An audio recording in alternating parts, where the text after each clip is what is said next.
Hey y'all, we're back today for another video. This time it's not a reaction, but I'm starting a new podcast series called Carse Friends, where I sit down, talk to friends, family, strangers, and just have conversations. I just love talking to people, and I think this is a great opportunity to talk about things that people are working on, maybe stories from their past, and different things. I think when we have conversations, it can be really important, and we can take a lot of things away from it.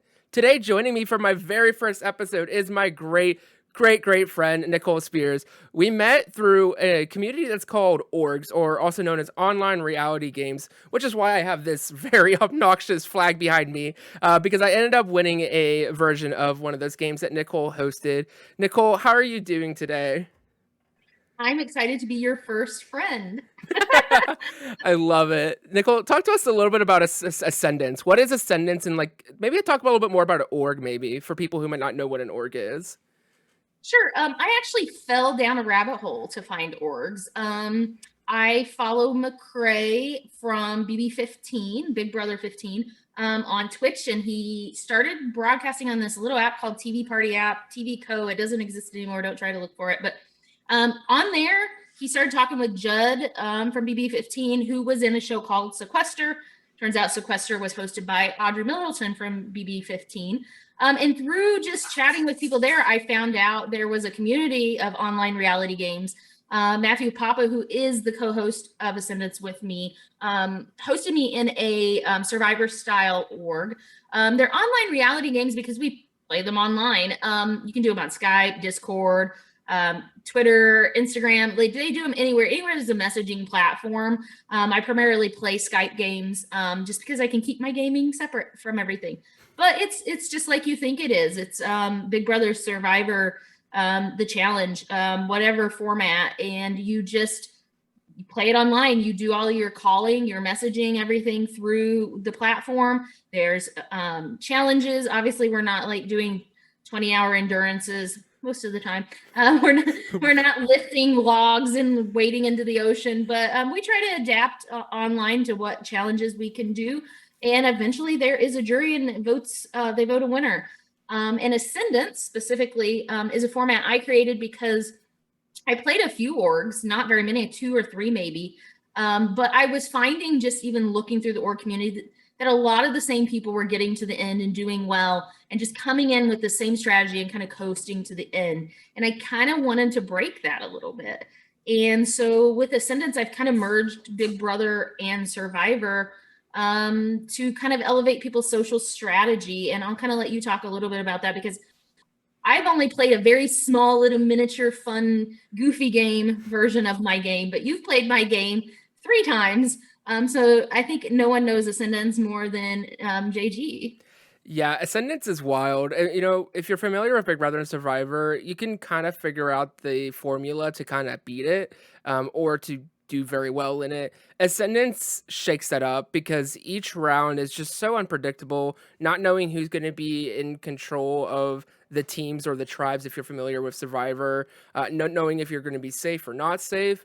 That unpredictability doesn't allow you to come in with a strategy, because if you come in with a strategy, you have to throw it out the window. You can't go into Ascendance with a plan. You have to be so adaptable. And I think that's what I've always said in the 3 times that I play, is that you just have to be so willing to do whatever each round. Because one round you're going to be stuck with your allies. Life is great. The next round you might be all by yourself and you might have to sell yourself to the devil. Like, there's so much unpredictability. Then you add in, again, if you're familiar with Big Brother has a lot of twists. Well, Ascendance does that. The good thing though, and I promise y'all, is that Ascendance does twists right, because most of the time if there's a twist or a power, it flops. So I've offered so many powers in my game, and I think I can count on one finger how many times they actually made a substantial difference because in Ascendance, every round, no matter what, whether you won last round or not, you can compete for captain.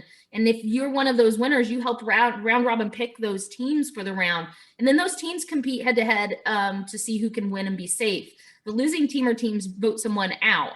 But then next round, there likely are going to be new captains, and there's definitely going to be new teams. So that paranoia and that lack of predictability often causes people to overplay, um, play powers way too early, tell the wrong person information. There's just a lot of scrambling in the game. It really plays to adaptable players. It really plays to people who do well under pressure. And it really plays well to people who can get along with a lot of different personality types.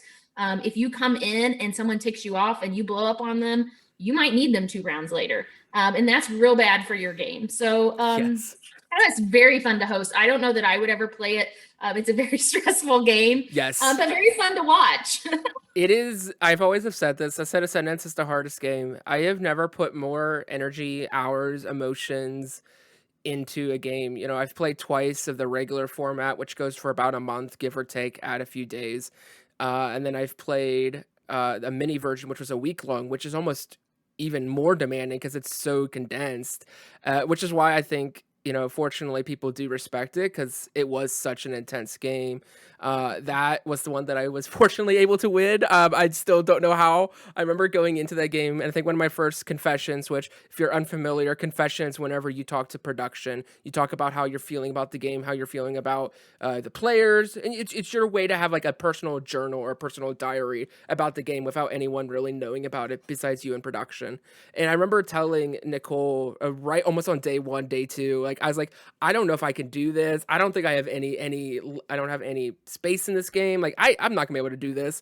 And there was a turning point where I got to like about final 10, final 9 where I was like, I can do this. I can actually do this and put a plan into place and it went through somehow. Like I still don't know how, Nicole. You played a power correctly, which is rare in the game. Miracle.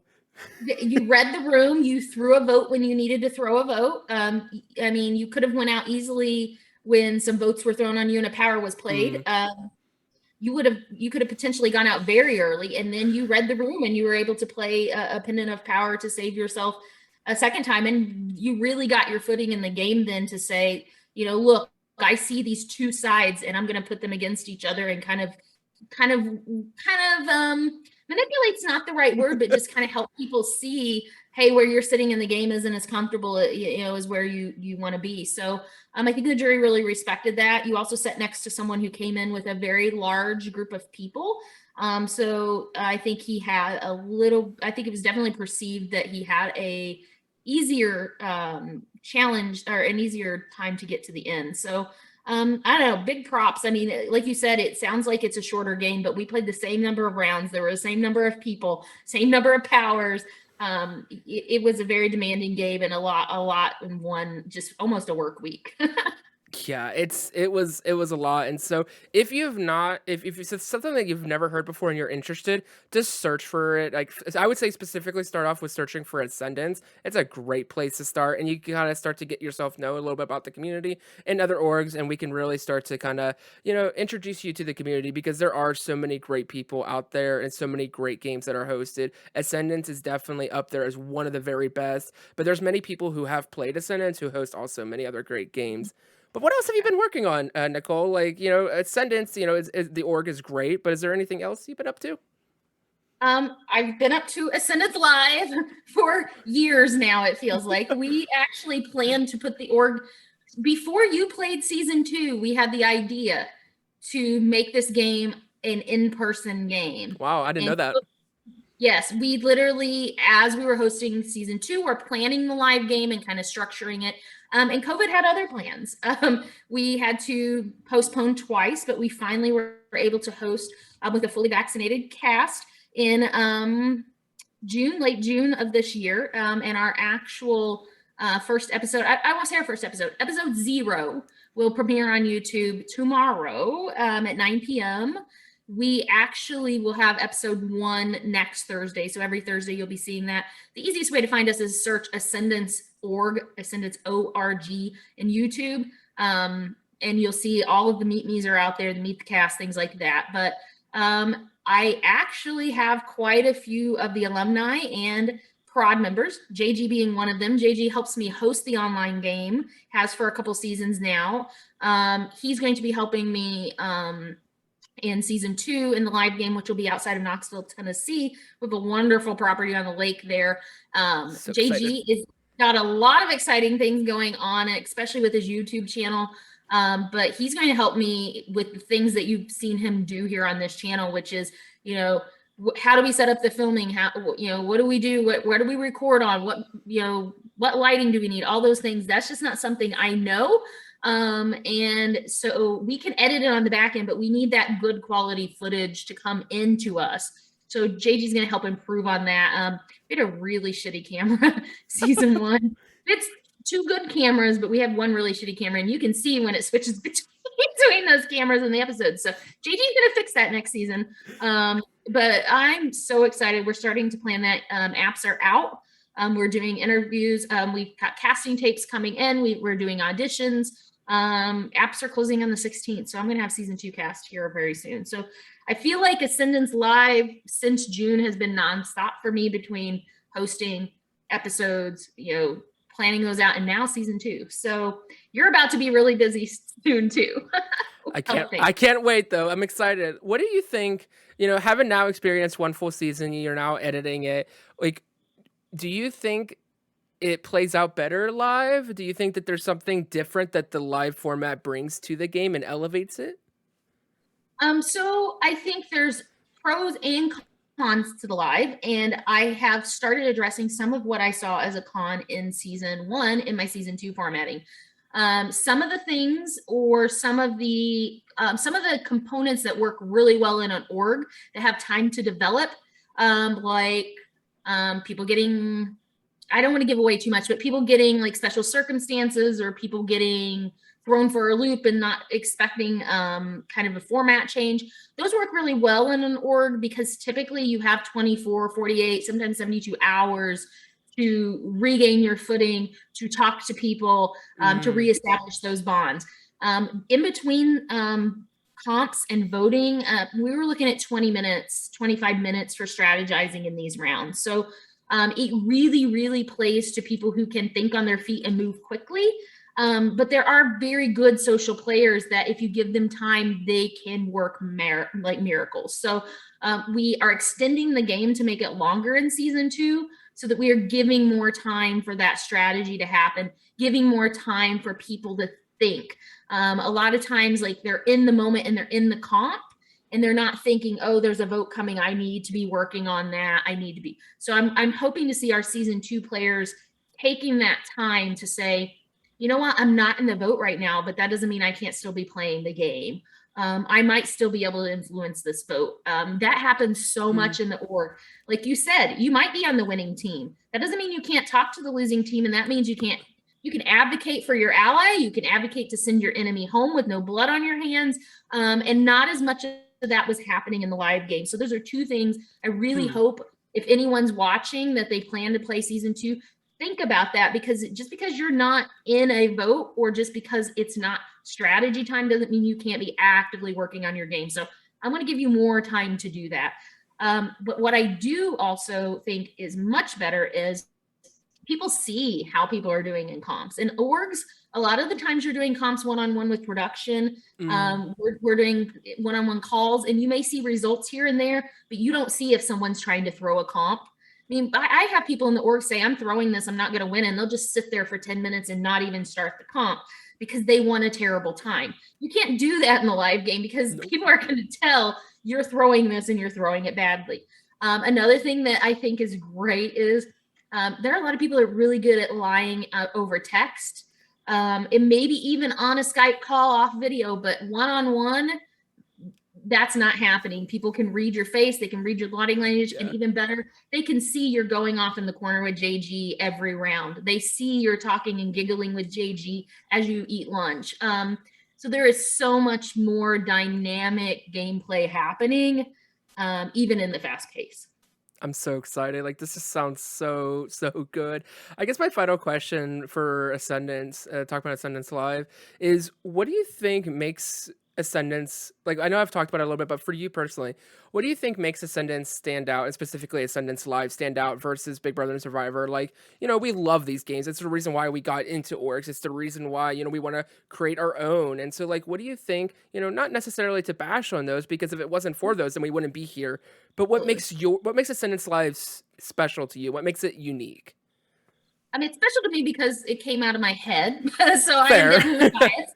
However, I think two things. One is, I mean, a lot of us have seen 20 seasons of these games, and there are twists and there's changes. There's one world and this that, but it's not new. The concept of Ascendance is new, and people coming in have to think about their game a whole new way. People have said at home since they were, if they're me, since they were in college or high school, saying, "I know how I would win Big Brother," or "Oh, you shouldn't do this." But people come into Ascendance and say, "You know what? I'm going to try that." Or this might work because of that. We like to give people different paths to the end. And I feel like in Big Brother, like you can win HOH and be in power, and the very next, you can get backdoored and have no chance to save yourself at all.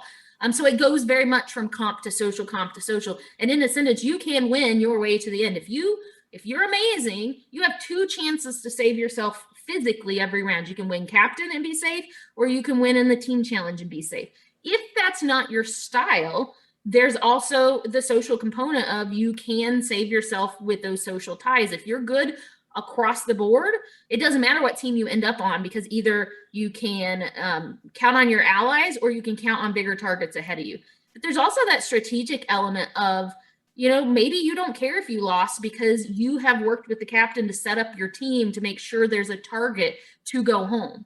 If you are working with these people to say, each team has to have a target. It might be a comp threat. It might be a strategic threat. It might just be someone that's rubbing people the wrong way. If you can set those little hints in motion in people's heads up front, you can kind of run that strategy through to the end. So we try to give multiple paths, whereas Survivor, I feel like there's two or three like very key ways of winning.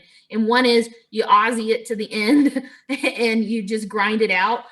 Or you can, power hunt. There's people like Russell who just, play an idol, find an idol, play an idol, find an idol. And then there is the person like poor, Michelle that just grinds it out from the bottom all the way to the end and maybe gets no respect in the jury. So I just think that the difference with Ascendance is it's more dynamic because it's not the same every round. And I think it's new and it's novel, but I also think that it kind of elevates the gameplay just that little bit over, where you're in complete control of your game and you can choose which path to take.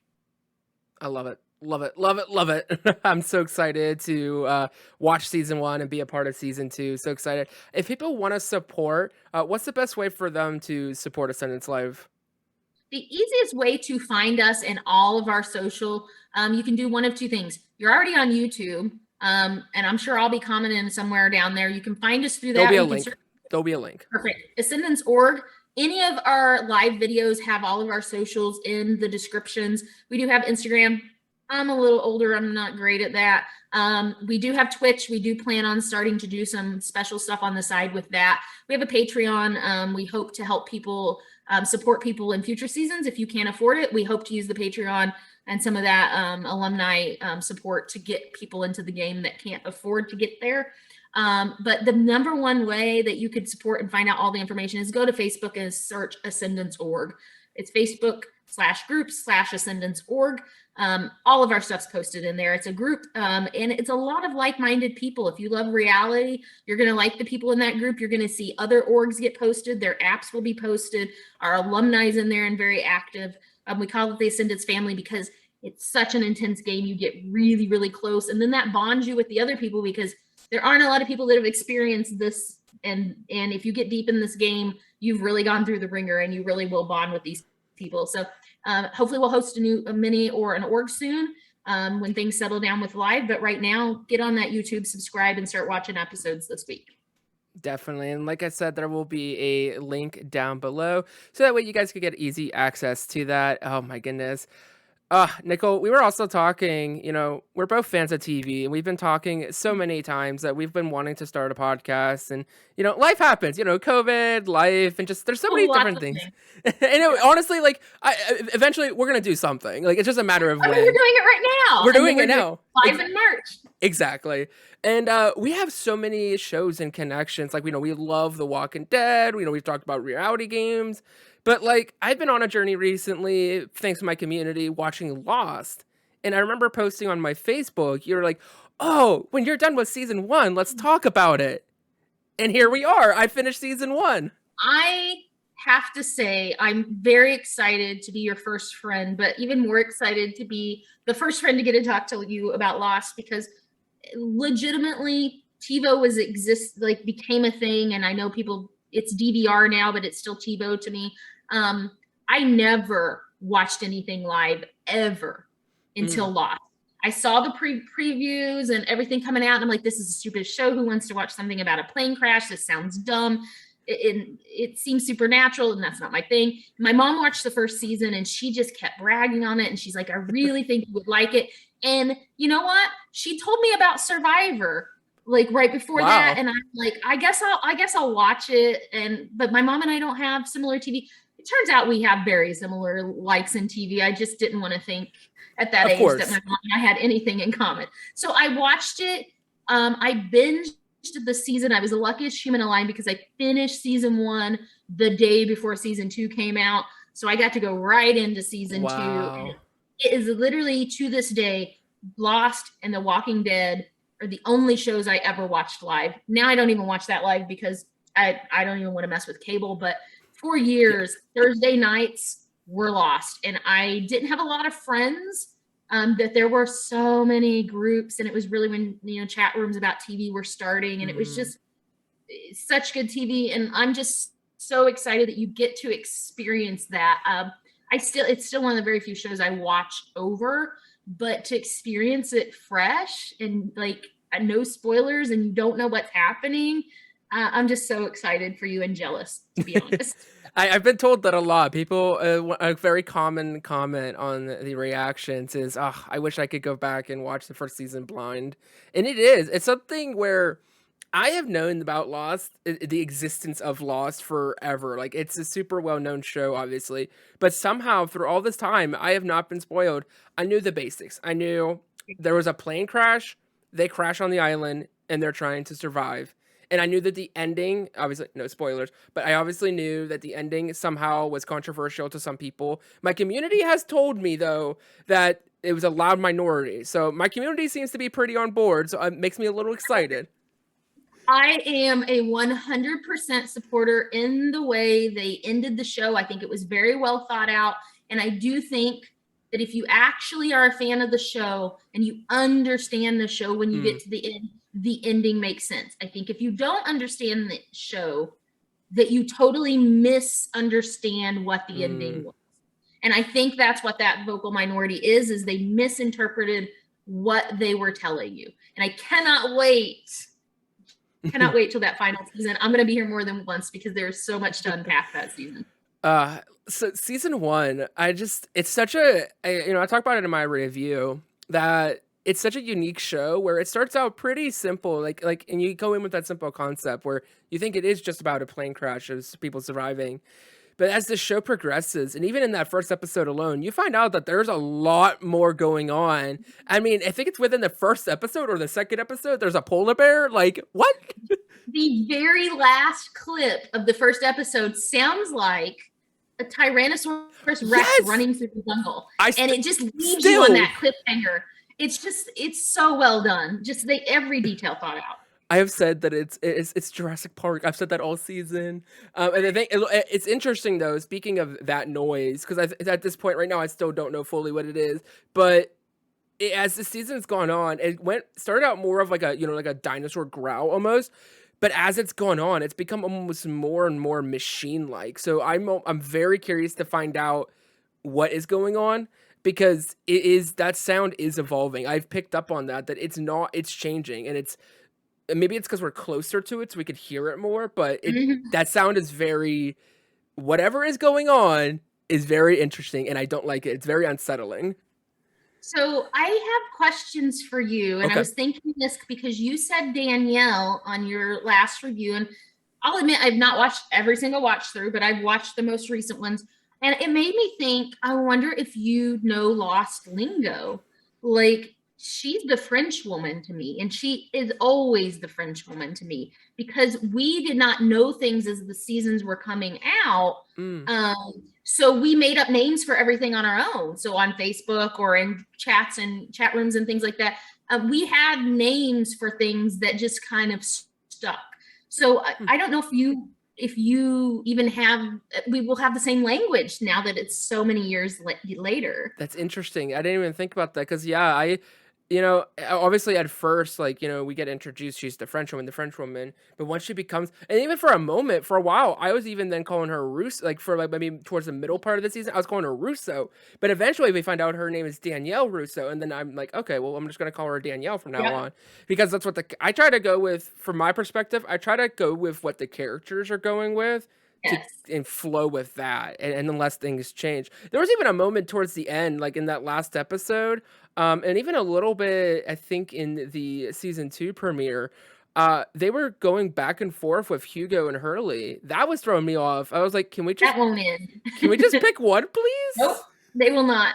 And I think it's very interesting because to me, it always felt like um, where they held Hurley in their perspective is the name they use. So I feel like Locke holds him in more of esteem and maybe sees more, Mm, I don't want to say value, but sees Hurley for more than just the goofy guy. And I feel like that's why he calls him Hugo. But I think, Jack is more dismissive of Hurley and doesn't see as much value. So he kind of dismisses him as more of a childish name. I don't know if I'm reading more into that or not, but it doesn't end there. It will be, even till the end, very, very much fluid. I think bringing up with Locke, I think that's something that Locke does in general. I think because of the fact that Locke is probably the most affected so far from what we know by the island, with the miracle, with the fact Mm-hmm. that he can walk. But I think because of that and that optimism, he can see the potential in others that other people can't see. Like, for example, Jack, where Jack is very real. He's very science, the facts. Mm-hmm. Like, this is how the rules are. This is the law of nature.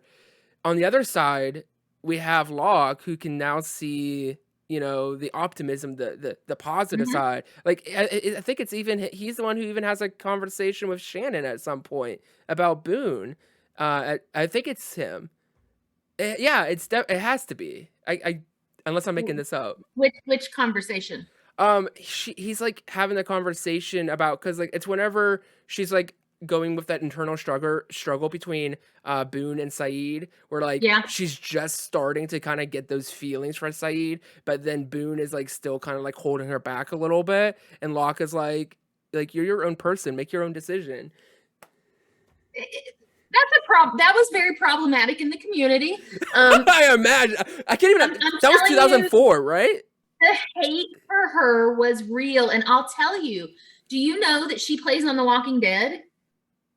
I, Probably I'm some. gonna blow your mind. Fear the Walking Dead. She's the military girl with the dark hair that videos everyone. Oh, somebody in The my same community. actor. Somebody in my community brought it up. Yes, I forgot I now. hated her so much from Lost that I would never watch anything that girl was in. And I love her in Fear the Walking Dead. And She's I'm like, oh good. my God, I'm holding this opinion of Shannon over this actress's head because, man, because we loved Boone so much. And we just Yeah, felt like she was, I mean, just in the backstory, like she just was always holding him back. So, yeah. um, I will say, back to the Locke comment though. I mean, you talk about the man of science, the man of faith.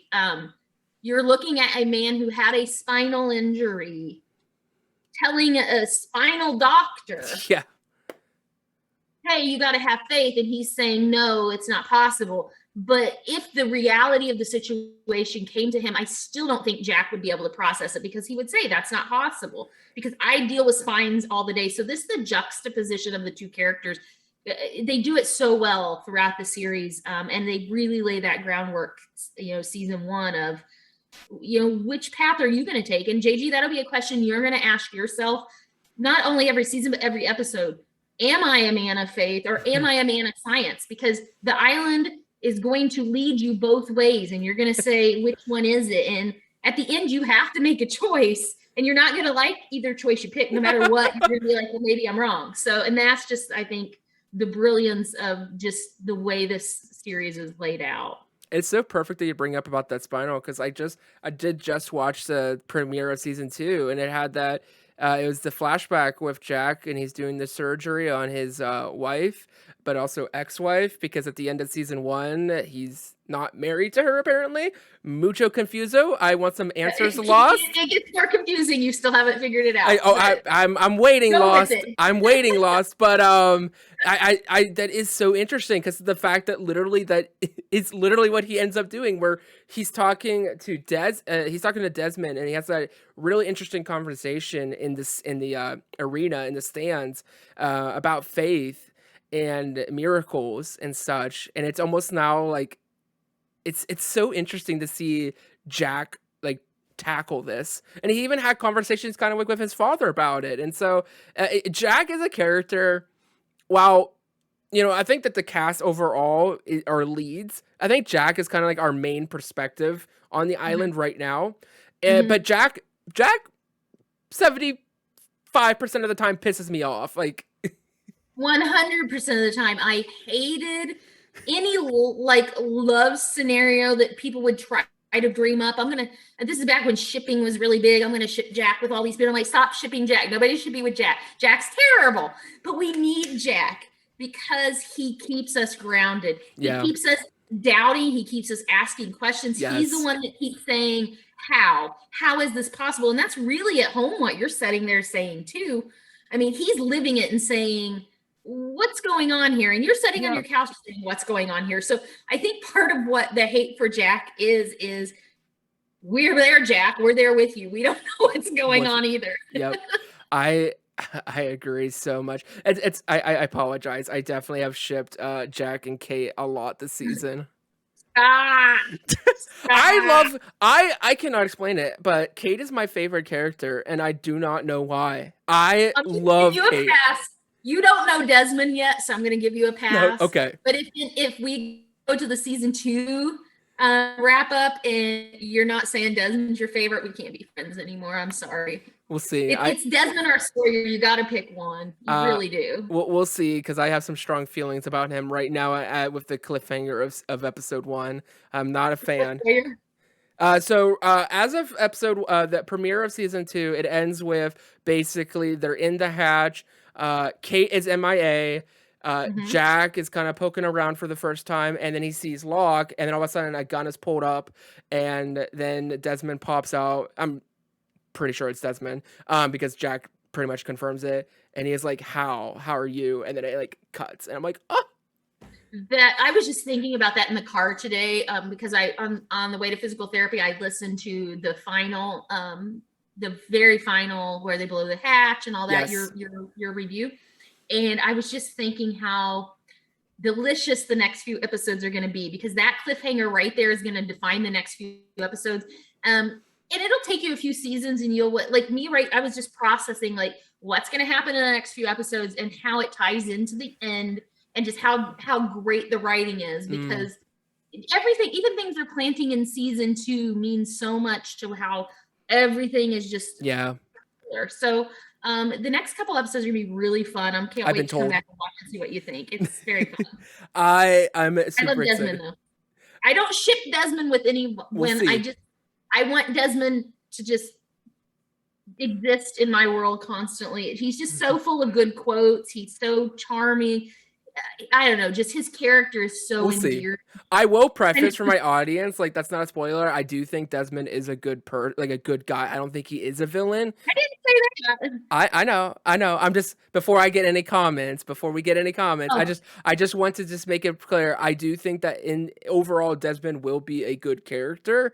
I'm not a fan yet. He has not given me a reason to be a fan yet until he puts that gun down away, and that is very fair. until That is very he puts the gun down and tells me where Kate is. Because again, Kate is my favorite, and Kate is missing, and I'm not happy. So um, I just think the actor is top notch. I wish he was in more things. And it just his accent's so good. it is. It stands out. That's what I do like. I think talking about like the overall cast, it is such a diverse and unique cast of characters and actors. And I think for a show that's taking place, like I think it started in 2004. I keep saying that. I hope it's true. Roughly there. We'll just say Yeah, roughly. yeah, because I moved into that house in 2003. So yeah, it's 03, 04 probably. Yeah, I think that's really, remarkable and should be commended, something way ahead of its time, and so I think it's such a I always think about it really early on when we're getting some of those, episodes where we were jumping from character to character to character. It was so cool that we got to see so many different characters, and even the fact that Jin and Sun were speaking in Korean for, Mhm, like, a quarter of the season before we mhm. ever heard, Sun speak English, that was, I was, shook. In the moment when you heard her speak English, did your mouth drop? I think I literally I think so I had a bigger reaction when she finally spoke English to everyone. Whenever that moment happened, I think I literally almost knocked over things. I was losing my mind. And then to think back everything she had heard and just you just assumed she didn't know what Yep. was going on. It was just so good.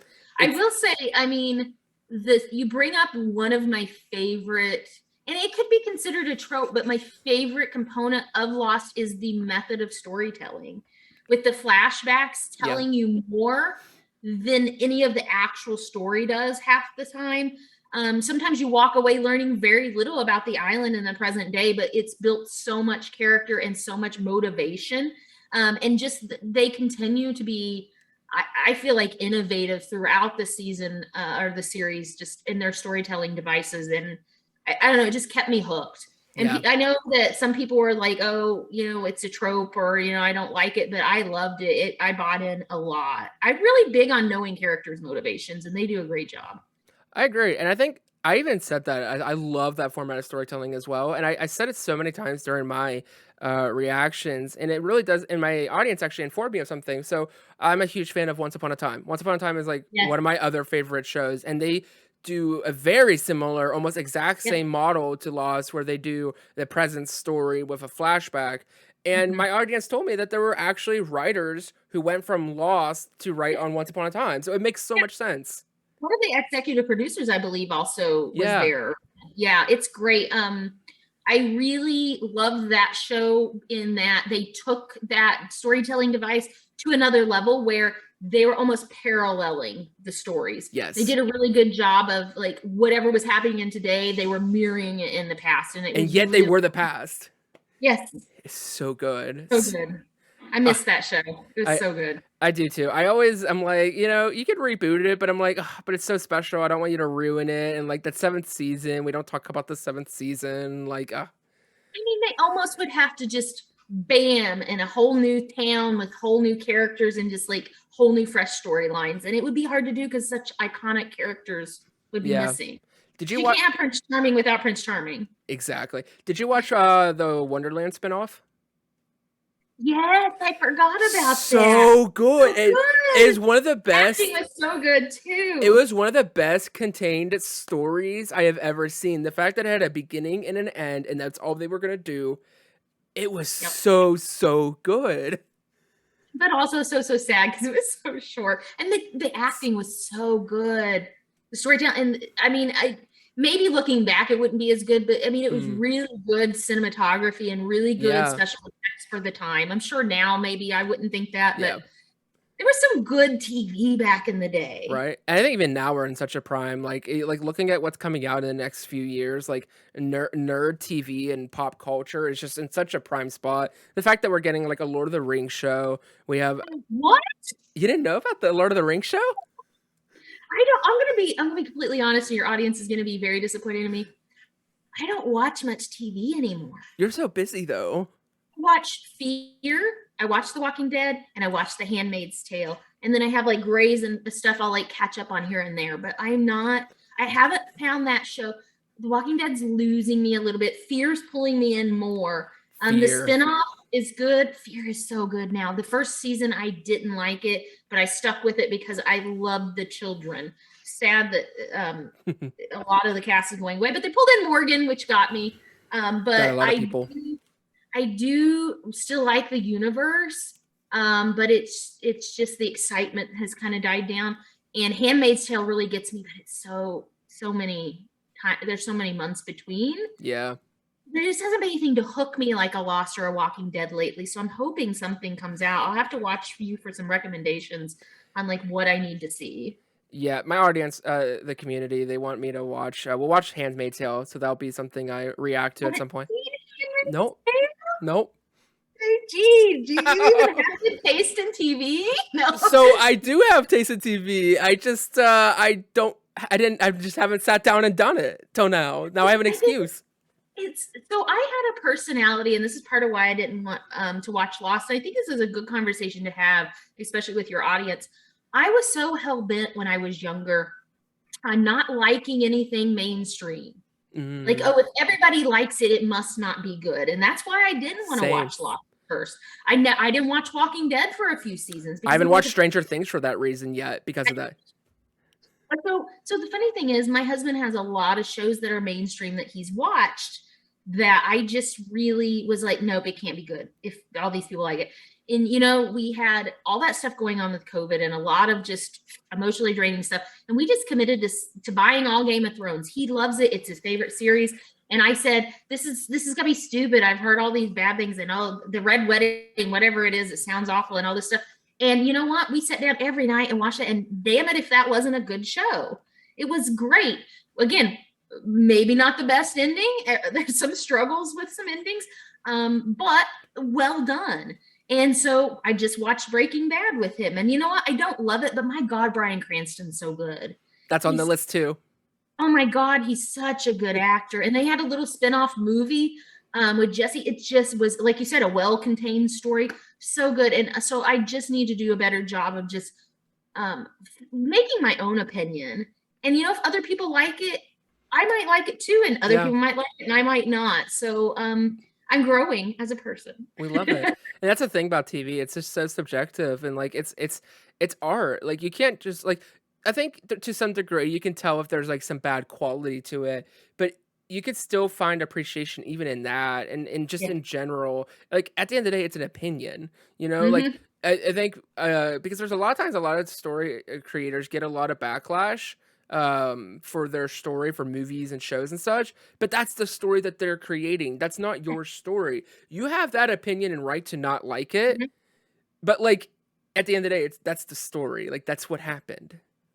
And now that I've kind of created something of my own, I can kind of see that because I readily admit I'm biased about my game.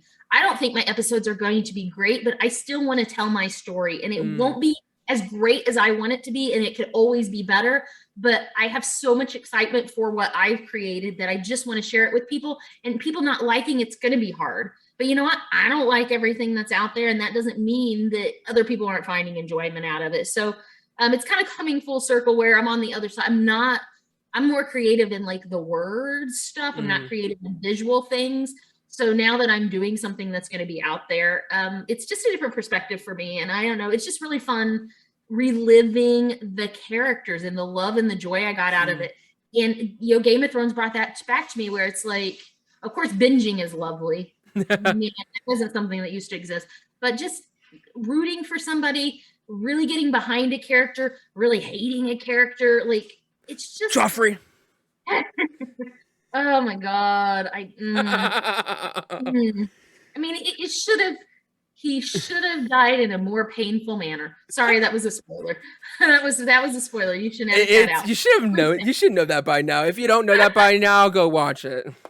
Yeah. I mean, you can bleep me if you want, but like I miss that, and so I do think like I need to do what you're doing and go back and like revisit some things Mm, that I maybe invest. I never watched any of the '80s stuff that was popular, like any of the. I mm. just never went to the movies. We didn't have a lot of money growing up, and we lived in the country, so 30 minutes from a movie theater. So I haven't seen a lot of the things that people grew up on and excited. So yeah, I'm here for this journey with you. So if you pick Yes. something that I haven't seen, I'm on board. I can commit to watch Yes. something. But I Handmaid's Tale, I can't wait. I got to see that when it comes out. I love that. I was literally thinking about that. Speaking of like binging, I was thinking because I just watched the premiere of season 2. I was like, this is so freaking hard. I want to binge the heck out of this. Mhm. However, there is something, and I tweeted this the other day, yesterday, that it is something so special about this channel and being able to do these reactions for old shows because I get to keep that familiar feel of waiting week to week. Yeah. Granted, I do 2 episodes a week, but still, it Mhm. holds to that same value of oh, I'm so excited for next week. I get to wait and see what happens next week instead of like, oh, I'm gonna spend 8 hours of my night watching it. Which don't get me wrong, I will still find enjoyment, but Yes. there is something special about sitting on that story and waiting in anticipation. And because I do my reactions the morning of the video they release, Yes. and so going week to week, it is hard. It is very hard for Lost. Well, the thing is though, since we don't know so much, especially in those very early seasons, you're getting piles and piles of questions and no answers. We did have those chat rooms and we had Facebook comment. Like Mm. I think it's called, I can't remember where it was. Oh, Lostpedia, I think, is where I Mm. used to go all the time. I was also laughing about this because my username on there was it wasn't science or fate. It was coincidence or fate or so. I got to go look and see what it was. It was something That's about hilarious. that conversation that Jack and Locke had. I Yeah. paraphrased it. But we just would run the gamut with, I mean, they would put Easter eggs in and you might be seeing them here or there, but the producers would talk about some of the Easter eggs and we would just go like, what does this mean? Sometimes it mean nothing, but we could spend hours. I would come into work at 11 and non-Big Brother times, because during Big Brother, I would have to read the Joker's updates, but I would go on Lostpedia and just dive in and see like, what did people think about the episode? What are the new Mm. theories? And we were just making up wackadoo stuff all the time. So I am sad that you're missing that, but I'm so glad that your audience is like feeding that Yes. so you can like see what people are thinking. I feel like I get that with my community because my community is very protective of spoilers. And so I'm able to talk to them about each episode as they happen. And they're telling me their favorite moments when they first watched it or when they've rewatched it and interacting with how I am. And sometimes they'll help me when I miss out things because there are times when I am missing it out because these episodes are so dense and it's so Yeah. hard to pick up on everything. And it can sometimes, especially with while the flashbacks back and forth is really good storytelling, sometimes you're gonna miss something because the storytelling is fast. And you're trying to process what you just learned and fit it into the past 5 episodes, and oh, that's why that happened. And Yeah. when Charlie saw the Virgin Mary statue, like you're having so many feelings and thoughts of like what happened in the past and where this is going to go, and oh God, the Mhm. baby. I have So a theory about that real quick, actually. So okay, I meant to I have so many questions. I have a few questions, I not so had many. so I meant to put this in my review and I forgot. And I just want to put this out in the universe that I make sure I said this theory. So whenever Charlie finds that Mary statue, which has the heroin from the drug dealers, and we see he has it in his pocket and he has the statue. I was freaking out because I'm like, "Oh my gosh, no, I don't want you to go back to that. Bad Charlie, like no." But after watching, I think I was like editing the video when I had this thought. I was like, "I don't think there's anything in it." I think because I remember the first one of the first, I don't know if it's the first. One of the earlier flashbacks with Charlie is whenever he's in a church and he's doing a confessional. And I would not be surprised if it's not the drug in there. Like it could be. I think that's what they want us to think. But I think it could be him reverting back to his faith, which also goes on the whole faith and science stuff again. But I had that thought. I was like, I think they're tricking us. I don't think there's actually anything in there. I think he just took the statue just to take the Mary to pray, to go back to the Catholic ways. Because I think also at that point too, like I think religion was a lot more easily talked about at that time. Like nowadays, like things are so just divisive, and so it's very challenging to put things on TV, just because there's just so much going on in the world right now. But early 2000s, like I could see that storyline being something prevalent.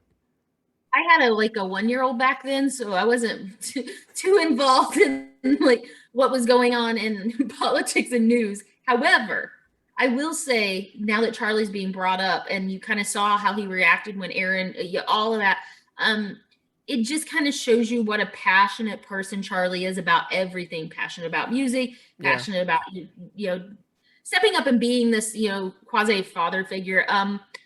Charlie is just I don't even know how to describe my feelings for him. Um, it's almost like a brotherly type thing where it's just like you want all these good things for him and he just makes you happy. And Mhm. I don't know, just like I'm rooting for Charlie in every Yeah. episode. Even Charlie's not in the episode, you're just like, wonder what Charlie's doing. Like, it's Yes. just so fun. And you throw back to other good things and you talk about the Lord of the Rings. Like, it was just so fun to see him in movies and things and like be able to relate to him. It's so fun. I was watching The Fellowship of the Ring yesterday, and I was like, "Oh my gosh, it's Charlie!" But it does, I mean, he's such a good actor. You have Nope. to think about it. He's so good. So a couple of questions. Yes. What do you think? I don't know if you even know this term, but what do you think of the smoke monster? Oh, You know what? are we talking about the black smoke towards the Yeah. end of season one? Yes. So that's called the smoke monster in our in our chats. So I do not know. I actually haven't thought much about it because we've only seen it from what I remember and what I can tell. We've only seen it in that one instance. So I don't have much to think about it, to be It honest. sure scared the shit out of you. It was creepy. It was You went, definitely creepy.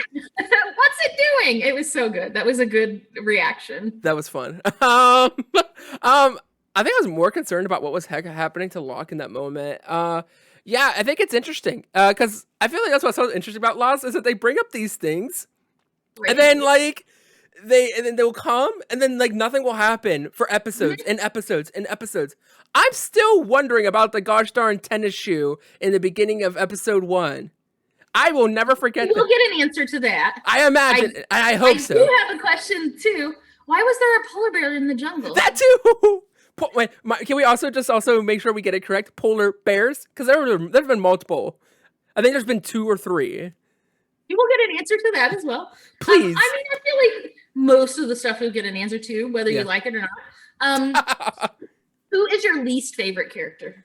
Ooh, that's hard. I don't think it's Jack. Oh yeah, I'm trying to think of them real quick. I'd say main, like mainish character. Yeah. I go either Jack or maybe Michael. Maybe Yeah, Michael's pretty rough. at first, he gets a little better by the end. Yeah, especially very early. Like he was just treating the dog bad and everything. Poor Everyone. Vincent. Yeah. He has a lot of pain, and like, that's the thing with him. He has so much pain that's built up, and he hasn't been able to let it out. And so, like a lot of times when people have that pain, they take it out on others. And so, obviously, as he's gone through the trauma of this accident and everything, he obviously gets more grounded, and he obviously, gets the bigger picture and is able to deal with this stuff. And I think that's a big part done with Sun. Mm-hmm. Harold Perrineau is like just top notch. I think he's even a award-winning stage actor or whatever. But like Yeah, his development of the character, even you're yeah. just seeing the arc over season one and the development and Hmm. the flashbacks, just so good. What was your feeling when you heard we're gonna have to take the boy? I was mad, and I was just like, no, I was like, so whenever I heard we're gonna have to take the boy, I was like, the others. You just kept screaming as soon as they came up and they were dirty. You're like, it's the others, it's the others. You're just yelling at it. It's the others, and I'm like, JG, get it. It's because the story is constructed so well. It's like I know some people will look at a TV show where like, oh, if you could predict it, that's like bad writing. I think that's a sign of good writing because it's a way where the audience can discover it on their own, and that there's Mm-hmm. enough clues, there's enough hints Mm-hmm. that it's not without it being told to you explicitly, you're able to deduct it. But it's at a moment when it happens. It's not before, it's when it's Mm-hmm. happening. It's like when I'll watch a movie and I'll be like, I think this is going to happen. And somebody will say, why? And I'm like, they're telling you that. Like if you Hmm. watch what they're telling you, but it should be subconscious. And I Yeah. feel like that's Lost isn't beating you over the head with Nope. it. Yet It's subconscious. and yet they did such a good like a fake out where we thought from the viewers that they were going to be going after Aaron, and we were like, oh my gosh, no, not Aaron, like it's going to be Aaron, it's going to be Aaron's going to be gone. But then we get Aaron back and we're like, but what? And then Well, that happens, and then it's like, oh. so, they're wanting the boy, and then here's Aaron. My hand's always out of frame. What do you think's going on there?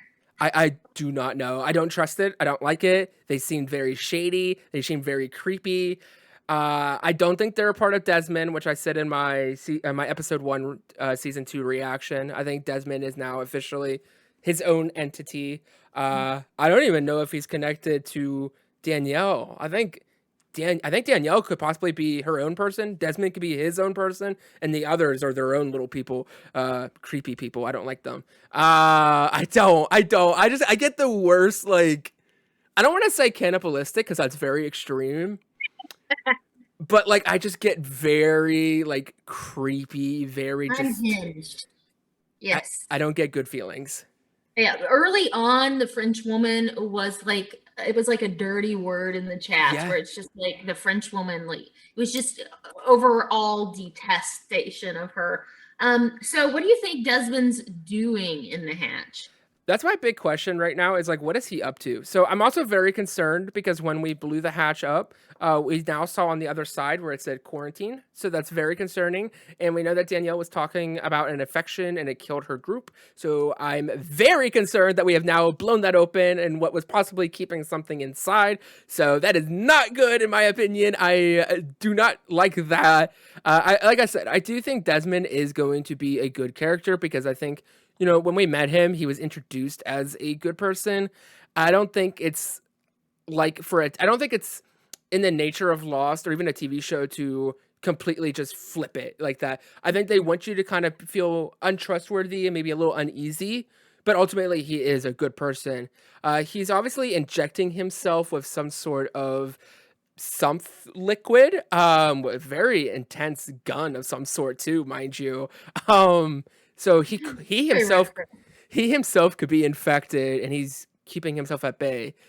There's also the terminal, and I will bring the terminal up because I said in my reaction, I said, put the numbers in, and someone in my comments was like, just remember you said that. Remember that in the next episode or two. Just remember you I said that. mean, And I was it gets like, really intense this season, really intense. Okay, have you had any flashbacks of Desmond pre-hatch other than the Jack one? I have just got so far I have the introduction where he is doing the running up and down the stairs in the arena, Mhm. and they have that conversation and they introduce themselves, and that's it. So what does your brain think when you see someone that Jack's clearly seen outside of the island is now on the island? What was your reaction to that? It it makes me wonder like that there's more going on this island than even more. Like, we obviously know that this island's supernatural. We know that there's weird things going on. We know there's weird people going on. But now you add a connection to a character's past, that kind of like changes things because now it links us to reality. Because Mhm. obviously we have these group, but they've all experienced the same thing. And then Yes. we have all these unknown variables, these unknown weird things that are going on. But now you drop in something that is linked specifically from someone's past who's not connected with the group that's experiencing this. That Completely just independent. it just it really it makes me wonder, what is this layer? There's a layer that I'm not getting yet that the show will give me eventually, but I'm wondering what that is. And there is something. But you're starting to get that it probably isn't a shared delusion if some independent Oh yeah. object that occurred is now here. Oh yeah. I do think season two really builds on the questions. I think you've got a good couple solid seasons of building on questions before you start getting a lot of answers. They will start, breadcrumbing you a few Mhm. little answers here and there, but you're going to get a lot more questions. So right now, if you could answer one question, and I'm not going to answer it for you, but I just want to know if you could have one lost question Oh answered, what gosh. would be answered? What the heck's going on? No. That's Um that is cheating. If I could answer one question, I want to know the the complete story of Danielle Russo because I think she's a key factor for the fact that she's besides the polar bear and the T-Rex noise, um, and I guess the tennis shoe if you want to count that. She's like the first significant thing that we discover on this island is that transmission. It's how the first episode ends is that Mhm. broadcast of her, um when she said, "Oh wait, I might have had an epiphany. I think she's saying numbers, and I wonder if those numbers are those numbers. I hate those numbers, by the way. I'm gonna be forever looking for those numbers. I mean, Now I want to go it's. back and watch that first episode and listen to that recording. I think there's subtitles somewhere at some Yeah, point. I feel like yeah, Saeed translates it, doesn't he? yeah. I'll go look. I know. I It's a think countdown. It's he's like, up on the hill or whatever, and I yeah, think Shannon translates it and tells you yeah. what she says. And it's a countdown. But my thought is like, I want to know what those numbers are now because now I think Oh, those numbers are the gotcha. numbers. Yeah. That But I do not know.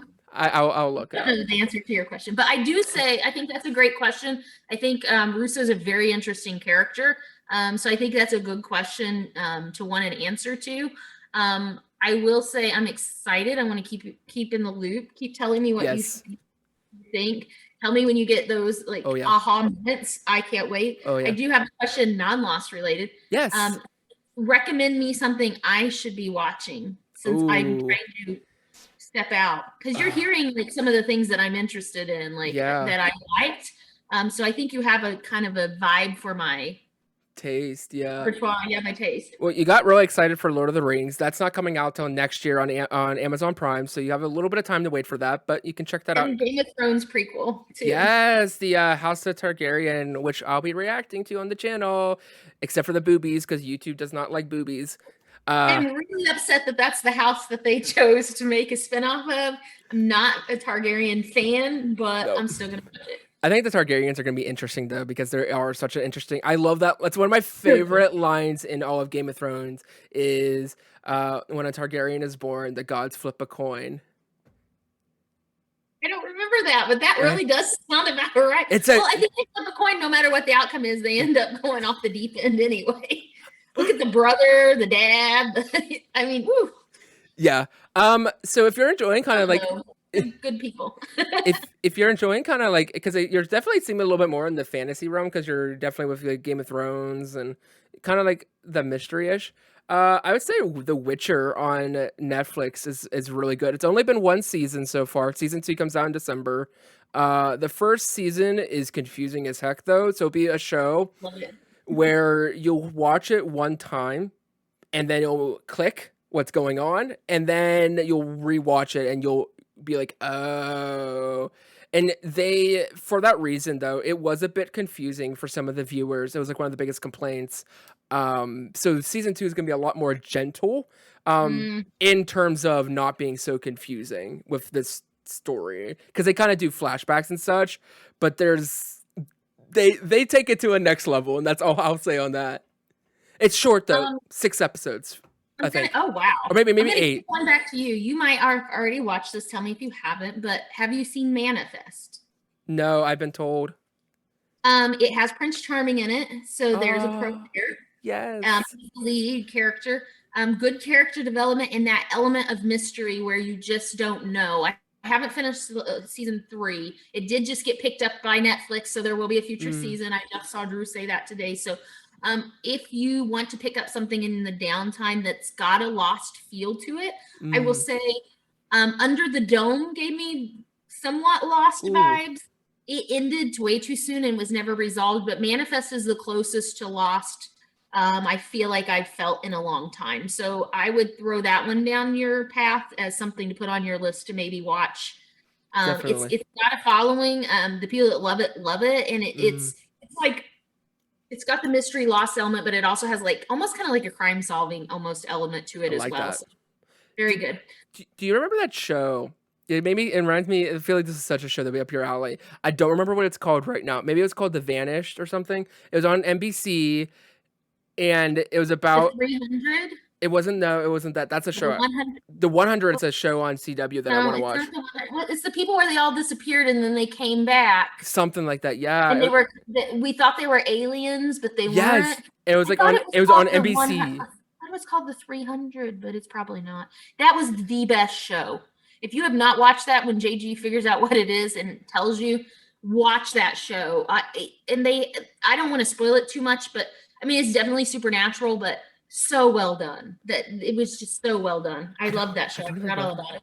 I don't even remember what it. 300. Like I'm because gonna they Google it. canceled it and like I'm trying to Google it and it's not coming up and I'm so upset now because It was a show that was on NBC. I think it got like a season or two. It came out when I was in high school, so it was like early 2010s, and it was. Oh, you're so young. Thank you. I Um, I'm googling it, and I will let you know if I don't yes, think that was such a good show. yes, and it was like it was so weird because there was like this mysterious leader lady. I'm so forgetting. The Oh, 4400. okay, that's not what I was thinking of, but I've been told Oh, about that. what's the one you were talking I about I then? don't remember. Oh, So the describe event. it. That's what it's called. It's the event. I've never seen that or heard of it. The 4400 is so good. It's like 4400 people just disappear and they're gone for it's kind of like manifest in a way. They just disappear and then they just come back and people are Oh. like you were dead. I almost think they die. I can't remember. They whatever it is, it's good. It's 4400 and they come back and they make this little society and people are real creeped out and they don't trust them, but it's superb. I've never heard of the event. The event. It was such a unique show, and it was like the one time where I got so upset that they canceled a show. How many seasons did it get? Not many, like one or two, maybe Oh, more. that's the worst. Like Jericho, you just start liking it. Mm, You know another good one, and I cannot think of the name of it, but it was about people who like a third of the population just disappeared, and people thought they got raptured. mm, And it's about the aftermath of it, and it has like a supernatural component to it, mm-hmm. but it's superb as well. I'll try to think of it so I can comment in the comments as well. But Yes. um, it's called the. I'll have to think of it, but it's maybe 3 seasons or so. But the acting is very good. The suspense is very gritty. Mm, It's a really good show. Man, there's so much good TV out there, and I don't watch it right. anymore. Like when you get absorbed with your own project, you kind of. I wish my Yep. project involved watching TV. I'm gonna have Right. to have to get on Just board with it. just start a channel. I recommend it. The editing is not my thing. When you see this Tell stuff me about edited, it. that's my sister and Matthew doing that, and Dylan's helping out. That is not my thing. I I would do this. I would literally hit go live, and I would just to people. People do that. I have two other recommendations. So, have you seen? I feel like you've seen this one because it's super well known. Did you see Supernatural? No, I told you I don't Girl. watch mainstream Okay, stuff. I will not lie. Supernatural is a show that I would literally rewatch with you and like do some sort of content or coverage with you. It is an undertaking. I will let you know. It is Okay. 15 seasons, Oh shit! It's 20. like Buffy the Vampire Slayer going on. I have also not seen that. I haven't either. 20 episodes a season except for season Woo! 3 when there was a writer's strike. But Wait, yeah, hold up. How many years lost to give me a perspective? I know it's like 7, 8 seasons, but how many it's episodes? 6 seasons and I think most seasons have about 20 episodes I saw. I think So it's season. about similar times too. Wow. Yeah, it's What's the premise? so the premise, it's about these two brothers, who are hunters. Basically, they were raised by their dad to hunt the things that we would think are under our bed or in our closet. The stories that the things that our parents told us, well, those things are real, and there's actually people out there who are called hunters who go out and kills them and hunts them so that they could protect the world. And the story kind of starts off with Sam, the younger brother, is going off to college. That And name's familiar. Is that the two brothers and like people yes, fight over which one you should like? yeah, Sam Is and it Dean. one evil and one's good kind No, of? well, one's a little bit No, more like a harder bad boy. tone, kind of bad boy kind of Yeah, attitude. I've seen women fight over these men, so I Yeah, have some context. there you go. Never Uh, understood. so Sam is in college with his girlfriend, and when they were younger, their mom died mysteriously in a fire. And so time has passed now, and Dean comes to his apartment, his younger brother Sam's apartment, and is like, "Hey, Dad's gone missing. We have to go find him." And Sam's like, "Oh, that's fine. He'll be fine." And he's like, "No, he's gone missing on a hunting trip." And you're Oh, like, oh, "Oh." And that's where the story starts, and we go on quite the journey. And it's 20 seasons is like 20 years worth of episode, or like you 15. said 15. Is that 15 years Yeah, of episode? they just ended. I have That's never insanity. bawled more in my life. I have the amount of tears I shed. But that started when I was in college and just ended when I'm in my late 30s. Like Yeah, these actors they went grew. through Yeah, it. you'll tell. Wow. And what's so cool too is it really also is a love letter to like rock songs in the rock era because throughout the show, like Dean's very much into rock music, and so they'll incorporate those songs into the episode and such. And there's a theme song that I will not spoil of the show. And you get to hear that at the end of every season, and it's about the road we traveled. And I can go on and on. It is something truly special. It has, Maggie from The Walking Dead is in it for a little bit. You'll Not a recognize some of the thing. oh, we're gonna I have to know, controversial. that's a podcast for another day because I will We have fight to you have over like that. Walking Dead, the Carson Friends sometimes. All right, Yes. tell me in the comments which show I should watch Yes. next. Back up JG or throw him under the bus and tell me something different. Yes. Because I'm got Handmaid's Tale wrapped up, Grey's is wrapped up. I have Yep. nothing right now. Ascendance episodes are done, so Yep. I've got a file. I'll start watching Yes. something. Yes. And I'll let you guys know if you were wrong or not. I mean, you hear the things I love. You can give recommendations because Yes. you guys love media and TV. Whew. Nicole, this has been such an amazing it really does prove to me that, like, we need to create something and create something soon, like, Yes. because we could just talk forever. Is I there want to end by saying something though. yes. The reason I'm here doing this and like really pushing it because I really think it can be something. And the reason I hope that you're here doing this is that we've had a lot of conversations about starting these projects and we would talk about each other and get hyped up and then we would never do it. And one day we just said, you know, fuck it, I'm going to do it. And I got my LLC and you started your YouTube. And like, I just feel like you've really had my back and been supportive and like, not just like rah rah, like everything's going to be great, but like giving, you know, critiques and constructive feedback. And I hope I've done the same thing to you to kind of encourage you and give you ideas on things to do because like if I'm successful, you're successful. If you're successful, I'm Exactly. successful. I really feel like there's not a limit to the amount of success, and success means different things to everybody. And I just encourage everyone to like go for that dream. And even if it's a Mm, small step that you take today, like take that small step and just make that commitment and say, this is what I love and I want to have fun and I deserve to have fun. And there will be a community out there that will support me. And maybe it's 5 people and maybe it's 5,000 people, but like you're going to make somebody's life better because if you have a passion for it, someone else out there has a passion for it too. So I just thank you because I wouldn't be on this journey without your encouragement and support.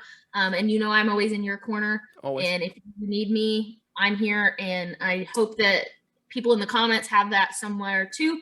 And we will cheer for you and we will subscribe and Yes. like and stuff. If you guys are in this community with JG or if you're in the Ascendance community, we really try to support each other. And so I really hope you guys have that in your life. And if not, hopefully you found it here at the Carse channel. Yes, and thank you again so much, Nicole, and thank you guys so much for watching and listening. You guys are truly awesome. You guys truly just make my day every day when I see all the comments and the interaction.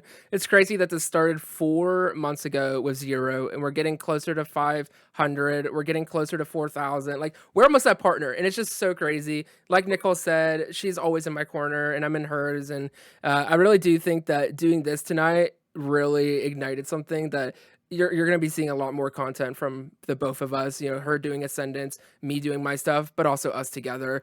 If you haven't, definitely hit the like and subscribe. It does help the channel. Follow the Ascendance. All that information will be down in the comments. Thank you guys again so much and have a great day till the next one.